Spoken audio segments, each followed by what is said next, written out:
వనస్థలిపురంలో RS brothers mega shopping mall Akkineni Naga Chaitanya మరియు Sobhita గార్లచే September 26న ఘన ప్రారంభం. తెలంగాణ ఎక్సైజ్ శాఖ కీలక నిర్ణయం తీసుకుంది. కొత్త మద్యం షాపులకు నోటిఫికేషన్ జారీ చేసింది.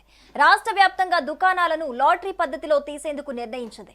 శుక్రవారం నుంచి అక్టోబర్ 18 వరకు దరఖాస్తులను స్వీకరించనున్నారు. అక్టోబర్ 23న లాటరీ పద్ధతిలో దుకాణాలు కేటాయించనున్నారు.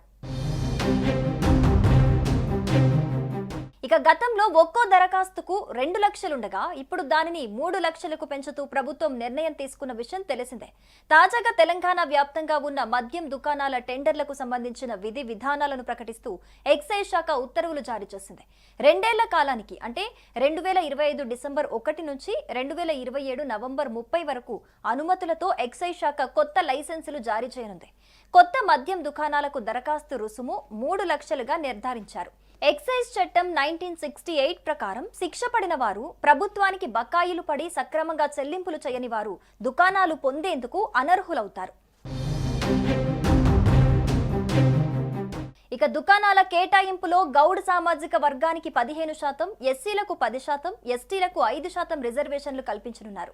ఈ నేపథ్యంలో రిజర్వేషన్ దరఖాస్తుదారులకు కుల ధృవీకరణ తప్పనిసరి చేశారు. దీంతో పూర్తి విధి విధానాలతో ఈసారి ఎలాంటి వివాదాలకు అవకాశం లేకుండా టెండర్లు, షాపుల కేటాయింపు పూర్తి చేసేందుకు ఎక్సైజ్ శాఖ తుది కసరత్తు చేస్తోంది. అయితే కల్లు గీత కార్మికులు, ఎస్సీలు, ఎస్టీలకు ప్రత్యేకంగా షాపులు కేటాయించడంతో ఎలాంటి స్పందన వస్తుంది అనేది కీలకంగా మారుతోంది. ఎక్సైజ్ విధానంలో మార్పులు చేస్తూ రెవెన్యూ పెంపు కోసం ప్రయత్నాలు చేస్తున్న అధికారులు ఈసారి టెండర్లపైన భారీ అంచనాలతో ఉన్నారు. రాష్ట్ర ప్రభుత్వం లైసెన్స్ జారీకి ప్రత్యేకమైన విధానాన్ని అమలు చేస్తోంది. ఈసారి కూడా 6 స్లాబుల ప్రకారం లైసెన్సులు జారీ కానున్నాయి. ఈ స్లాబుల ప్రకారం పట్టణాలు, గ్రామాలు, జనాభా, వ్యాపార అవకాశాలు వంటి అంశాలను పరిగణలోకి తీసుకుని లైసెన్స్లు ఇచ్చేలా ఏర్పాట్లు చేశారు. ఇక తెలంగాణలో మద్యం షాపుల లైసెన్స్లకు ఎప్పుడూ డిమాండ్ ఎక్కువగానే ఉంటుంది. వ్యాపారులు మాత్రమే కాకుండా కొత్తగా వ్యాపారం ప్రారంభించాలనుకునే వ్యక్తులు కూడా ఆసక్తి చూపుతారు. ముఖ్యంగా రిజర్వేషన్ వర్గాలకు చెందిన వారు ఈసారి భారీ సంఖ్యలో దరఖాస్తు చేసుకునే అవకాశం కనిపిస్తోంది. గతంలో లాగానే ఈసారి కూడా లాటరీ విధానం ఉండటంతో అభ్యర్థులందరికీ సమాన అవకాశాలు లభిస్తాయి. ఇక ప్రభుత్వం కూడా లైసెన్స్ కేటాయింపులో ఎలాంటి అక్రమాలు జరగకుండా డ్రా విధానాన్ని కఠినంగా అమలు చేయనుంది. ఇక మరోవైపు మద్యం అమ్మకాల ద్వారా ప్రభుత్వం ప్రతి ఏడాది వేల కోట్ల రూపాయల ఆదాయం పొందుతోంది.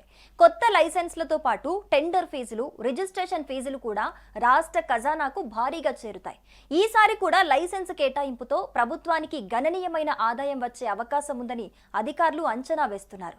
మొత్తంగా శుక్రవారం నుంచి అక్టోబర్ 18 వరకు దరఖాస్తులను స్వీకరించనున్నారు.